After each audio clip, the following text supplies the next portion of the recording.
स्वर्गीय पिता, धन्यवाद पिता आज के सुंदर वचन के लिए, इस अध्ययन के लिए खुदावन जो आपने हमारे जीवन में दिया है। होने दे खुदावन, हर एक के जीवन में बड़ी बरकत दे, आशीष कर। यीशु नाम से मांगते हैं, आमीन। हम आज पढ़ेंगे उत्पत्ति की किताब 9 अध्याय, परमेश्वर का नूह के साथ वाचा बांधना। फिर परमेश्वर ने नूह और उसके पुत्रों को आशीष दी और उनसे कहा, फूलो फलो और बढ़ो, पृथ्वी में भर जाओ।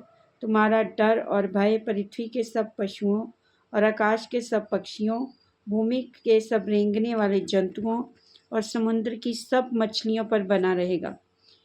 ये सब तुम्हारे वश में कर दिए जाएंगे। सब चलने वाले जंतु तुम्हारा आहार होंगे। जैसा तुमको हरे हरे छोटे पेड़ दिए जाते हैं, वैसा ही अब सब कुछ देता हूँ।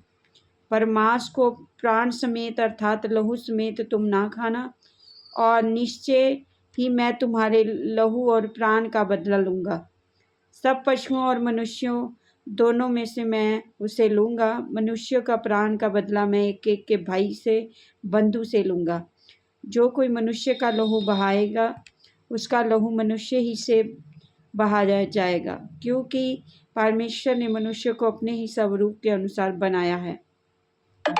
और तुम फूलो फलो और बढ़ो और पृथ्वी पर बहुतायत से संतान उत्पन्न करके उसमें भर जाओ। फिर परमेश्वर ने नूह और उसके पुत्रों से कहा, सुनो, मैं तुम्हारे साथ और तुम्हारे पश्चात जो तुम्हारा वंश होगा उसके साथ भी वाचा बांधता हूँ। और सब जीवित प्राणियों में से जो भी तुम्हारे संग हैं, क्या पक्षी, क्या घरेलू पशु, क्या पृथ्वी के सब वैज्ञानिक पशु, पृथ्वी के जितने जीव जंतु जहाज से निकले हैं, और मैं तुम्हारे साथ अपनी ये वाचा बांधता हूँ कि सब प्राणी फिर जल प्रलय से नाश ना होंगे, और पृथ्वी का नाश करने के लिए फिर जल प्रलय ना होगा। फिर परमेश्वर ने कहा, जो वाचा मैं तुम्हारे साथ बांधता हूँ और जितने जीवित प्राणी तुम्हारे संग हैं, उन सब के साथ भी युग युग की पीढ़ियों के लिए बांधता हूँ। उसका एक चिन्ह है, ये चिन्ह है, मैंने बादल में अपना धनुष रखा है। वह मेरे और पृथ्वी के बीच वाचा का चिन्ह होगा। और जब मैं पृथ्वी पर बादल फैलाऊं, तब बादल में धनुष दिखाई देगा। तब मेरी वाचा तुम्हारे और सब जीवित शरीरधारी प्राणियों के साथ बंधी है। उसको मैं स्मरण करूँगा। तब ऐसा जल प्रलय फिर ना होगा, जिससे सब प्राणियों का विनाश हो। बादल में जो धनुष होगा, मैं उसे देख के ये सदा की वाचा स्मरण करूँगा, जो परमेश्वर की और पृथ्वी के पर से सब जीवित शरीरधारी प्राणियों के बीच बंदी है। फिर परमेश्वर ने मुझसे नूह से कहा, जो वाचा मैंने पृथ्वी भर के सब प्राणियों के साथ बांधी है, उसका चिन्ह यही है। नूह के पुत्र जो जहाज में से निकले, वे शेम, हाम और यपेत थे। हाम कनान का पिता हुआ। नूह के 3 पुत्र यही हैं, और इनका वंश सारी पृथ्वी पर फैल गया। नूह किसानी करने लगा। उसने दाख की बारी लगाई, और वह दाख मधु पीकर मतवाला हुआ और अपने तंबू के भीतर नंगा हो गया।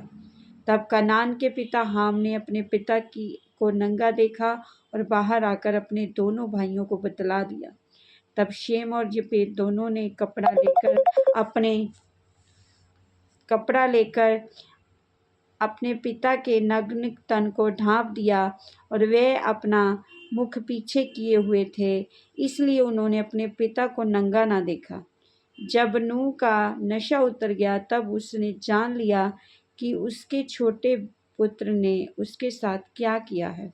इसलिए उसने कहा, कनान श्रापित हो, वे अपने भाई बंधुओं के दासों का दास हो। फिर उसने कहा, शेम का परमेश्वर यहोवा धन्य है, और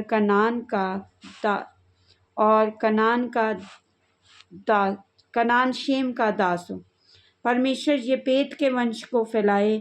वह शेम के तंबुओं में बसे, और कनान उसका दास हो। जल प्रलय के पश्चात नूह 350 वर्ष तक जीवित रहा। इस प्रकार नूह की कुल आयु 950 वर्ष की हुई। तत्पश्चात वह मर गया। हालेलुया, धन्यवाद। इस वचन के द्वारा प्रभु बड़ी बरकत दे आपको। आमीन। सबको जाने से